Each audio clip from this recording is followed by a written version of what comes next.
I think that you have described yourself as a technological singularitarian to some degree, to a high degree. But there's also maybe some areas where you mentioned we could be opening Pandora's box in certain areas, not only around superintelligence, but maybe around other areas in life sciences or things like this. What kinds of technologies do you think we need to be more careful about as transhumanists? Okay. For instance, I don't, when you talk about cryonics, you know, cryonics, and Yes. there was a time I don't actually know what is being called, but there's one thing that I read some time ago that talked about, I think it's on that cryonic. Yes. If someone wants to die, for instance, you hibernate the person, put the person on a machine where the person can stay, and when something is being gotten, the person, you can awaken the person and all that. I think it's under cryonics, and I don't actually know. I don't like talking what I don't have a good knowledge of. So cryonics is a vitrification of a person's body or their head. It's yes. this process of freezing for then eventual reanimation in the event that this technology is fully developed. And there's some concerns about that vitrification, that it's not a fully fledged process for setting the stage for reanimation at this time, but it has improved in recent decades. I've interviewed a few cryonics experts in recent weeks and months, but it is an area that almost every cryonics supporter and every cryonics client, like the clients of Alcor, a friend organization to the Futurist New Deal, they do admit that, of course, that reanimation technology does not exist yet, and so we need to continue to work on that if we want these people to be able to who have already enlisted these services to be able to make the fullest use of them. But yes, so what is your concern about cryonics? So that is my concern. I am thinking that the cryonics inventions and all that will cause problem in the world, but I won't say that they should stop. Now, if these are like bad leaders or corrupt leaders start making use of cryonics and extending their life and life support machines and all that, and they are there, you see, they can also preserve their gang or their sects. And you know, this has come up.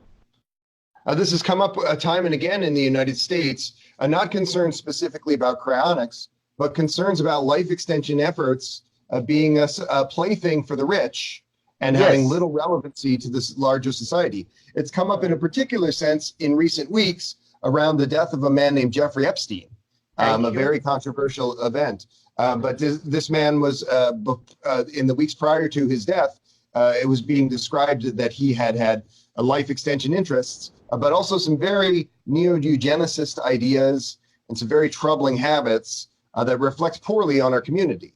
And this is something that people have been very concerned about in the transhumanist community in recent weeks. But the larger issue, the idea that we want to get the message out to everyone that life extension is something that is for them as well as for these wealthy people, I think it's a very important one.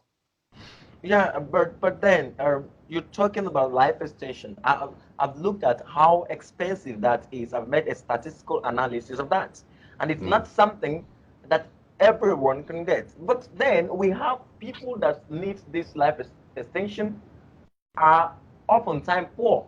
When you talk about, okay, consider people like Karl Popper that died as a poor person. You talk about Karl Marx and these great people. You see how they died, and you look into the life of some great minds that died poor. So, but then you can't actually say this life extension of a thing. I've said it earlier that they need to restructure it. I think if they can get people that fund it, they look at how to make it available for everyone who needs that. So, but when I discussed with Aubrey, Aubrey told me that the most important thing is to solve aging. The most important thing is to solve aging, and when they solve aging, it will be a little bit cheaper. So when they are done solving aging, it will be something like, okay, we have a pill that you can take that will help to solve this disease, because they see, the life extension experts see aging as a disease. So very nice. When you hear it, then we now have the gateway to live longer as species. So, and which I know that you are interested too. You want to live longer. So I do. You want to live longer. So that's just that. So, but then I've said that if this is not checkmated, society will be in problem.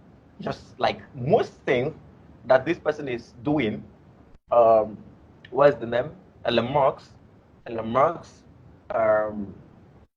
Musk talking about going to leaving the Earth, traveling to Mars, and I've looked at, if we can maintain the Earth, how sure are you, or can we maintain the Mars? Are we going to maintain Mars too? So bioengineering, geoengineering to fix problems on Earth is presumably far, far, far easier than geoengineering Mars, a wholly devoid of it. Which means after destroying the Earth, we move to Mars, we destroy Mars, and go to another planet, destroy it, and we'll be destroying the planet in succession, and until we get to where we die. So I don't actually understand the idea. I think we should talk about how to make this world better, a better place, like you've been talking about. And then we talk about simulation of the brain with computer, like the Neuralinks that he launched recently. I think my problem there is, I think we'll be talking about, you did mention eugenics. Eugenetics.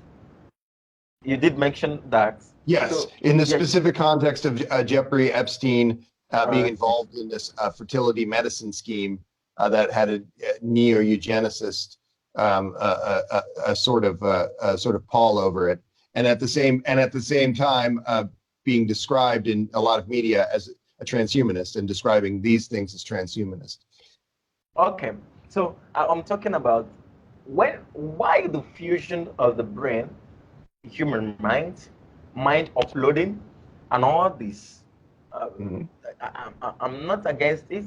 It is very important because it will help us to save more libraries than people who have been dying, great minds who died. I'm thinking if we have uploaded the mind of Plato, Alexander the Great, and all these people who've lived, and like when we uploaded the mind of about Einstein, we can also asking questions, and we can also ask questions. For instance, what I'm saying, we can also ask questions. The uploaded mind, you can use it to fuse with sidekick. Johannes, the founder of Sidekick, who is poised to bringing back 7 billion persons, digital persons, to the world. So Johannes, Johannes now from Estonia, who is living in the United States, as the founder and the current CEO of Sidekick. So we can fuse it to we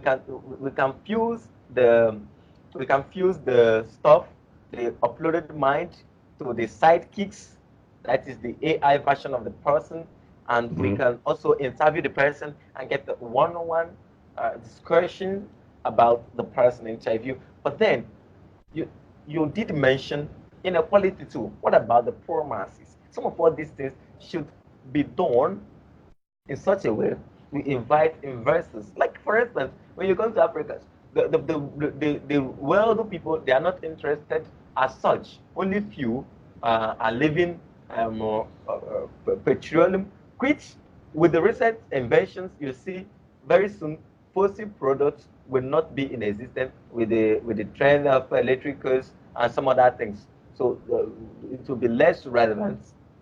And you see people need to move into AI and all those things and invest more on it, and they will make money from it. If they do that, they will make money from it.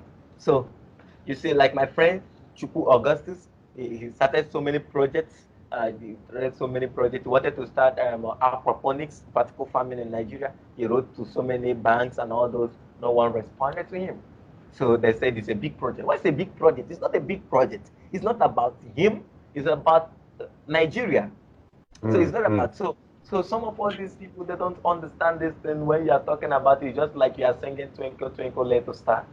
So they don't actually understand. So like you said, now it becomes problematic. So we need to look at in all the advances of singularitarian, they need to also look at it. But I think also most of the singularitarian, like this man, what is his name? One of the co-founder of Singularity University. Ray Kurzweil? Ray Kurzweil. Ray Kurzweil is one fearful human being for me. He doesn't travel far. He's afraid of lights and all those things. And because he wants to live and see some of the predictions and some other things, he doesn't drive speed at a very slow speed limit. He's always careful. He drives roadside and all those things. When you listen to him and see how careful so he is, but we need to hear from him. And also, it's also problematic. Like for me to organize this conference, most people restrict. That's why I love Aubrey the Great. I sent Peter German these messages severally. He couldn't say, okay, this is why I'm not going to attend. Or I want to talk to you remotely. I wrote to Yuval Noah Harari, same thing. I wrote to Ray Kurzweil everywhere. They blocked everywhere. I couldn't get him on LinkedIn. I couldn't get him. The email I got, I sent to him. No message, no reply. Despite this happening, we need them to talk to people in this part of the world. Okay, you are bringing a message, and also you are practicing what overtly practicing what you want people to stop. So you are creating hierarchy when you want the universe to be better. That is not good. You need to make yourself accessible as much as you can to people. So it's very important. So I need people to be available in this conference. I need people who want to talk remotely, people who want to attend, and Africans want to see those people talking to them. And because I want this conference with people's support and all that, we announce it in major televisions, and it will be shown live, because most president leaders in Africa, they are interested in this conference. So, and many governors from different countries in Africa that will attend it. And we've advertised for it, pushed it, and we need people who want to talk remotely, people who want to be there, they can come. Visa is on arrival in Rwanda. Visa is just fill the form. Visa is on arrival. It doesn't take time. You can fill it that same day and travel that same day. And Kigali is a very nice place, security-wise. Everything is the biggest city in Africa. So they don't. If they catch you with plastics, you go to jail. It's holding plastics, and Kigali is like holding a drug, a contrabandist. So they don't allow that. So it makes it very neat. You can eat inside the gutters there in Kigali. So it's very neat. So it's interesting. I was reading about Kigali in an article about advanced algorithm and artificial intelligence research in different parts of Africa, and there was mention of the African Institute for Mathematical Scientists, AIMS, and very good programs for encouraging. You mentioned earlier in this talk that a core goal is encouraging people to take more of an interest in these issues and enhancing the network effects that would improve the functioning tend to improve civil society and so forth more quickly in doing so. So I read recently about Kigali in that context, and as you mentioned, a very good city for this kind of thing in techno-futurism. Now, a few moments ago, we talked about classist tendencies in organizations, and we've also been talking before that maybe about foreign investing and foreign affairs and these kind of things. Do you think that countries like China and the United States and European countries with their foreign policies and trade policies, do they have the ability to help Nigeria, or in a broader sense, the African continent, or are these predatory or one-sided relationships? How do you see those influences being taking place in practice? Okay, the most important thing is this: why are those policies being made? Their economic policy. The problem I am having with some of all these politicians is they don't know how to separate things. This is this. Take this. Take this down. The problem is this: their economic policy is hinged on political interests. So very much the case in the United States. Very much the case in the United States. Yeah. Now, if US they want to help people, if China make a policy that will interest Africans, US will make a policy and also paint it in such a way to show that China is not good. Now, China is also doing that too. Now, if US produces something of a good quality that can last and send to Africa, the Chinese will say, okay, don't worry, if you bring little money, we can do it better with the same quality and all that, thereby tarnishing these people's image. You see, what they are doing is just for their own self-interest. If they truly want to help Africans as humanity, understanding that even as an individual, we are microcosm of the cosmos. So they can actually come and say, okay, let us do this. This is how we're going to do it. Let's do it this way. Let's do it this way. So if you make a negotiation and say, okay, like me, I don't actually like the worst person that I hate their policies are the British. What do you call it? The British, where you still there because they colonized Nigeria and they left Nigeria. Whatever Nigeria is today, the Britain caused that. The partition, the amalgamated sections that can't stay together peacefully, because the most important thing is for us to stay peacefully, is for us to have a peaceful coexistence as humanity. So people need to get this. Now, disintegration doesn't mean that I am wicked, but it means that, okay, we cannot stay together peacefully. Oh, let's stay differently, but when we want to have something to do, we can do it together and go our ways. So now, China and United States of America and some other countries, they are not actually helping. But you can't negate the fact that globally, the most charitable people in the world are the American people. See, people from the United States of America, they've actually helped humanity. They have helped people, and that is an indisputable fact. And they are being duped internally because of their openness and their charitable minds. So, Americans, they are religious, especially those from the United States of America. Now, they are religious. My understanding of religion is not they are Christians or they are Muslim. I'm talking about being pious at heart. You get that? So yes, that's my own understanding of being religious. So they are helpful, but the Chinese people, their involvement is, okay, we want to be like these people. We want to be like these people. And that idea of, I want to be like these people, recall that's what led to the Second World War and all that. Society wanting to rule and all that. Countries wanting to be at the top.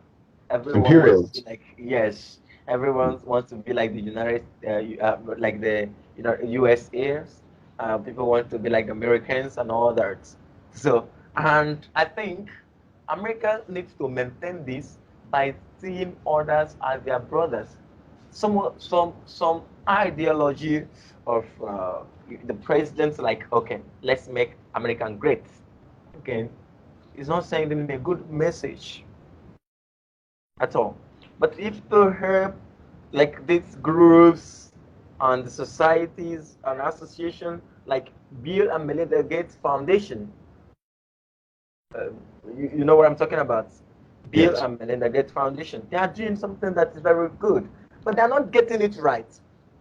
Bill Gates spent billions of billions in helping Nigeria to fight polio and all that.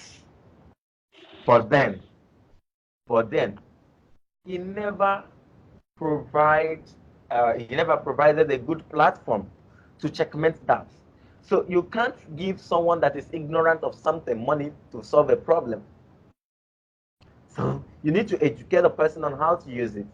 That's that's why we have TFDS. TFDS is to monitor this thing to the grassroots.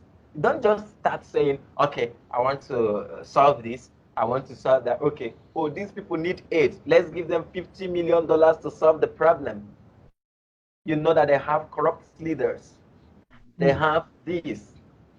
So what if you check, you do what they call grassroots findings, use people that are poor, and use people, go into the society yourself, and not just going to the capital territory, going to cities like Lagos, but go down into the villages and see what the people are suffering, and you know how to tackle it yourself, and not building bridges, building toll gates everywhere. So this, I answer my question pragmatically. I just don't start saying theories. I answer it pragmatically. So people needs to look into this and see how to get things working. Okay, so that is just that. There's no other way to say that. There's no other two ways about it, because blowing grammars and propounding theories, which would be nice in the ear, won't solve the problem. So we need to understand the pragmatic approach, where the problem is coming from and how to settle it. And I want to say just a moment that TAFFDs is a sponsor organization of the conference that we spoke of earlier, the International Conference for Techno-Scientific Awareness. And these are your organizations. We've talked about some of them. We want to make sure that our listeners have a clear idea of these relationships and your role in them. You're doing wonderful work. And I did have one more question. Well, one or two more questions before we wrap up. Yes. We were talking a little bit about these various roles for Techno-Progress on the African continent, in Nigeria. What about an organization like the African Union? What sort of role do you see them playing in Techno-Progress, ideally? What kind of, do you see a larger role or different role in these specific disciplines that we've discussed? Maybe digitalization of public health, or digitalization more broadly. What kind of, how do you perceive the African Union today, and how would you perceive it in a more idealized form, perhaps, if you feel that way? African Union, they are just like the they are just like the UN. It's very similar parallel. Yeah. They're just like the UN and the EU. People that come in only when something is getting worse. Mm-hmm. No preventative measures. Thank you. Yes. So now, I want you to imagine something. Mm. I want you to imagine this. When you have a leader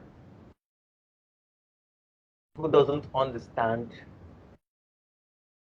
what you are talking about, how will the office go? When you have, as a father, who doesn't, as a father, a person who doesn't understand the importance of education, do you think that a person will really pay attention towards education or an education? No. Some of what these persons are the leaders of the African Union are interested about how to get relief funds, how to get, how people will know them.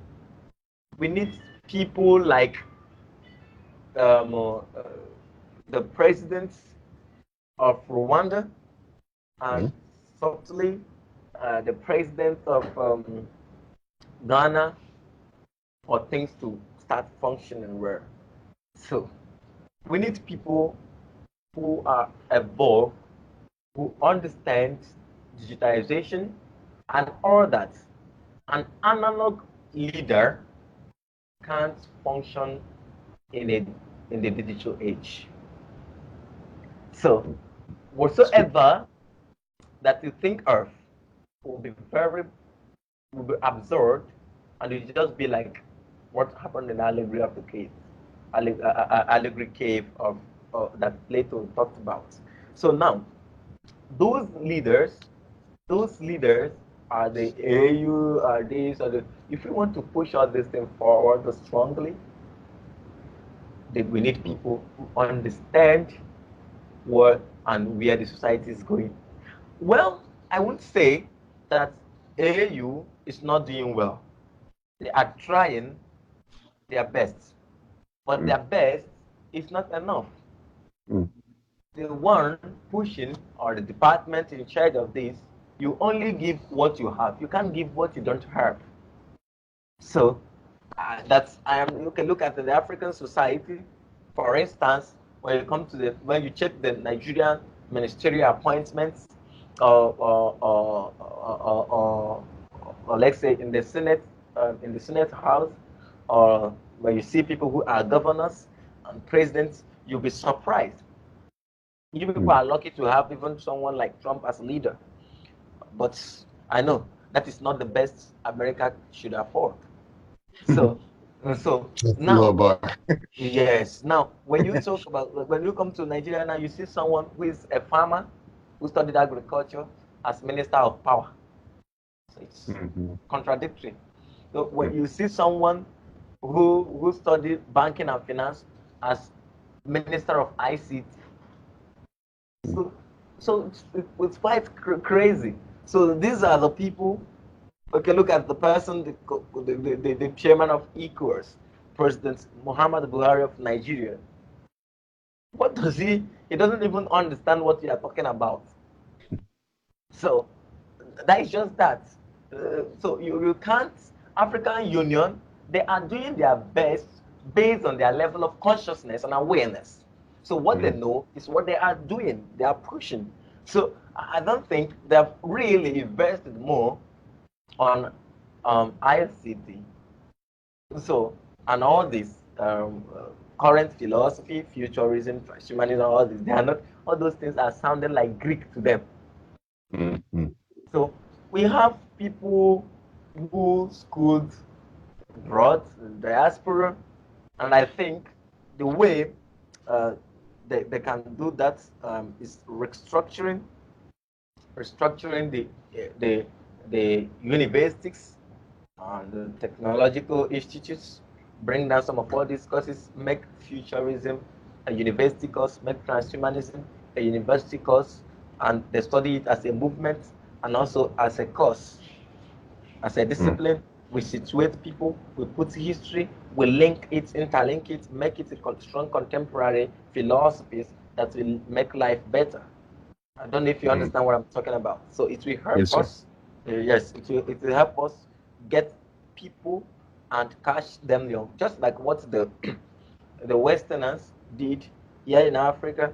They never allowed people to study philosophy. They never put philosophy in the curriculum because they were afraid that this it will raise the consciousness of the people. So they never studied except Catholics. Catholics started it, studying philosophy in the seminary, and they have to like of Professor Izu Marcel Onyocha, who studied in Washington, D.C. He is the one that introduced the philosophy at the Imo State University and all that. So Catholics helped in saying, okay, people should study philosophy, understand, and they hinge on Bertrand Russell principle of a man who has no tincture of philosophy goes through life in the prejudice derived from the belief of the ancestors and all that.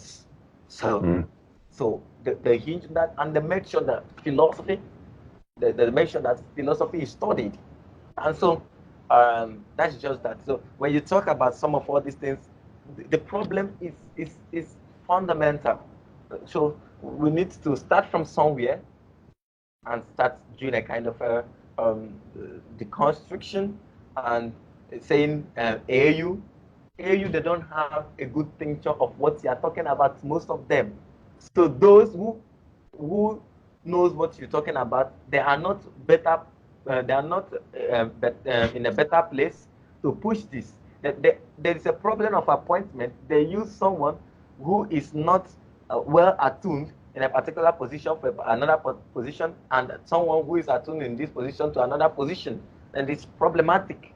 So I think that it takes this, it will take this awareness, what we are saying, push this, like after this, we know how to push this message, and people start understanding what the society really needs now. And I liked your example that you used a moment ago of analog leaders in a digital world in the 21st century. And I feel that that doesn't only apply to leaders in the United States; it applies in a very broad cultural sense.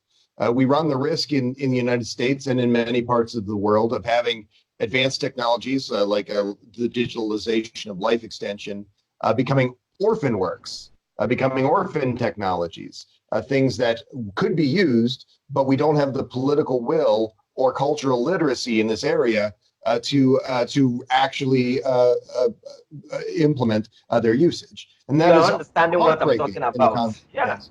It's Yeah, heartbreaking in the context of particularly life extension. yeah. So let me ask one final question before I get your final thoughts.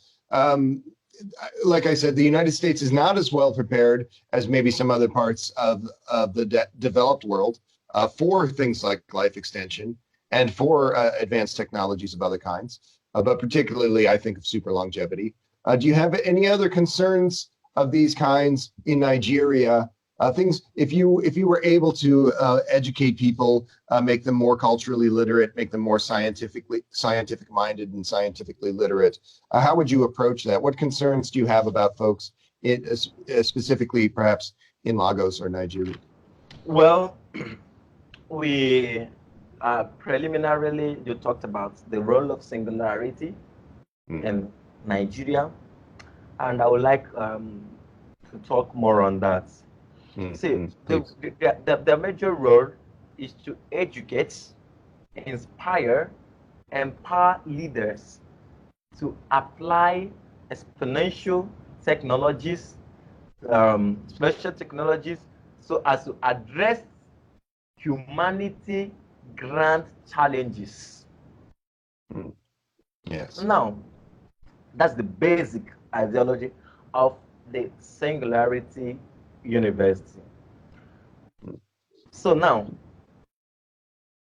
people never knew, many don't know that Singularity University are team in Lagos, Nigeria. And we need awareness. And most politicians in Nigeria don't even know about singularity, policies, and goals. It's true. One of the leaders here in Nigeria, Aimanwafo, Eno Ekanem, and Idris Bello, and some other men there, they are not actually creating the awareness very well. And even I'll contact them and invite them for this our conference, this TAFDs conference. I will try to get their contact so as to invite them. Now, when you talk about people like United States, they are not ready to accept the longevity, the thesis of the longevity movement, and all that technologism, theories and principles. I was just smiling. You people have supports. When you mention such in Nigeria, nobody will listen to you. No one will listen to you. Now, what they want is where they will put their money and get resources. Immediately, they want results, financial results. The only person who is really helping entrepreneurs, not just in Nigeria but in Africa, is Tony Elumelu. Tony Elumelu is someone that I respect. Now, when you come down to Nigeria, I would like to make an analogy of something which we call philosophy. What they call categories of evil. We have lesser evil. And people in America and Europe, they shouldn't complain. We should complain because we have, if there is anything like higher or the arch evil, if there is anything like arch evil, that is what we are suffering from the parts of leaders. Our leaders are not doing anything here. So now we need entrepreneurs, investors from Africa, Europe, and America to help some of all these movements. We have a future discussion session. The CEO is Augustus Chukwu. We have Thor House. We have Thor House section that is owned by John Vianney, Emerenwa John Vianney, and also we have Tier of the Years too. We need people to support these dreams to help, and they have other. They have Nigerian. They have Humanity Plus in Nigeria. Chogo Abdul will be speaking. The president of the Transhumanist Movement too, Chogo Abdul, will be also speaking. Also, in our conference live. So he's in Nigerian too. Also a lecturer in a university. So now we need people. We need people from the diaspora to support the dream, to talk about it, because the people want to hear it outside. When you talk about some of all these bodies outside, when you talk about it in radio, televisions, and all that, they say, "Oh, is this existing in Nigeria?" Now that's when the government will start looking for where it is existing. But now they don't know, and they will start looking for how to get the person and work with the person. So the problem that we are talking about, Americans are not in the United States, that you people are not ready. But here in Africa, there is no fertile ground for you to throw the seed, not to talk of the being ready. Now, individually, many persons are willing to embark on this journey. But how are you going to fuse in the society when the lawmakers are analog persons, and the presidents that is not evolved to the consciousness of understanding if such a thing exists? So it becomes problematic. So what we need is what? Creating the awareness, sensitization, forming a synergy, all these groups, Singularity, Singularity University, Humanity Plus, Yuval Harari. They have Yuval Noah Harari associates in Nigeria, and something of that nature. We team together, and we'll start talking about all these things, spreading the message, and they can probably start something like Transhumanist Party in Nigeria, get candidates, and those in the diaspora fund them and help them in publicizing and how to get into power and deconstruct people, talk to them, preach the message of singularity, preach the message of transhumanism, so that they get attuned, they understand, because you can't tell someone to believe in what they don't understand. So you first of all send the message across and make them understand why you want to be their leaders, and for them to see that what the peanut that is given to them for the election to be rigged won't even be enough for them for a week feeding, and they will go hungry for 4 years. So you see that.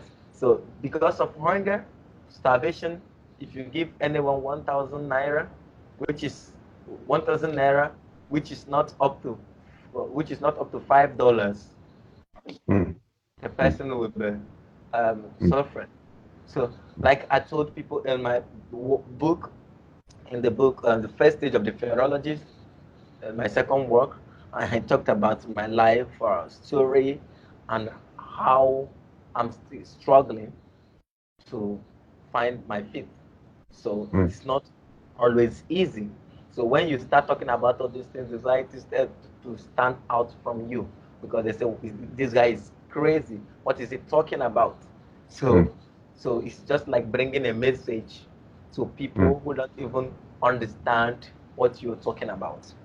So it's not always easy. You people are not really ready, which means when you say you are not really ready, when you say that the United States and other European countries, they are not really ready, it means that they are somehow ready, but not fully ready. But Nigeria is not even ready. So the difference is clear. So that is what I have to say with regards to that.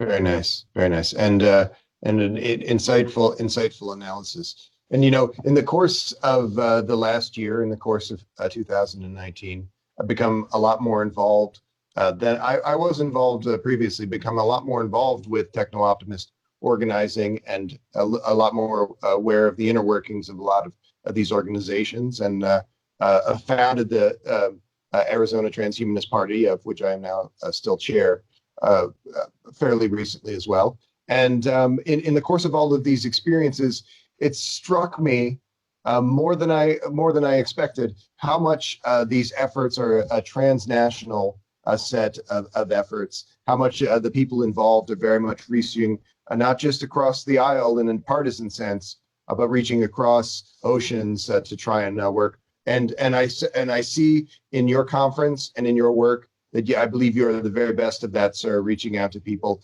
from different parts of the world and really bringing people together. And I thank you for that. This has been a wonderful talk, and I'm really kind of blown away by the insights that I've had into specifically a little bit better understanding of the state of techno-progress on the African continent and in your country, in Nigeria. So I thank you for this. Do you have any concluding thoughts or messages about your work and about issues relating that you would like to get to our audience? Yeah, quickly, I would like to thank you for giving me the opportunity to speak on this medium, and it's nice speaking with you, and I see you are also making efforts to understand humanity better, and to also get in touch with many persons, and it helps in building yourself and also the world, because as we share, we learn from each other. So That is also wonderful, and I appreciate that. I appreciate your efforts and your contribution in making the world better. So I want people to avoid single story, using a single story to paint a country or a continent. So it is very bad. I want people to understand that Africans, that we have great minds. We're ready to handle things, innovations, and stuff like that. I want to say, individually, we are great people. The problem Africans are having, or Africa is having, is bad leadership. We lack leaders. So we need this to prevent them, to prevent bad leaders from fusing in. So that's why the politics of abundance, which is one of the principles or the concept or ideology of the transhumanists, is quite essential, like the politics of abundance. So try to make things available for all. So it's quite essential and good. So I think we need to form a team. We need to continue helping each other in making humanity better. So I would like people also to get in touch and attuned in studying or researching about fearism, the works of Aromike Fisher from Canada, Dave Suber from Nepal, is based in Hong Kong, the works of B. Marakuma, the works of Renakafu, the works of Michael Bassi Enayer, and my work will help them to really understand where to channel and how to control their fears and how to deduce a fear territory area. Fear territory was it's explained better by Michael Enayer in his work Philosophy of Fear. So we have, if you follow the Fearlessness Movement links, you'll be getting updates on fear studies, on real critical analysis about reality, and you can watch the YouTube channels of Aaron Michael Fisher. I've not started a YouTube channel because I have so many things on my neck. So for now, and I'm also struggling to get all these things fixed recently. So that is just that. So I would like people to understand, so as to know their fear states and the place of fear in the existential struggle of humanity, and to also understand that fear is not a negative emotion as such, is a positive emotion, or determines on the subject, the person who is controlling the fear, and that is just that.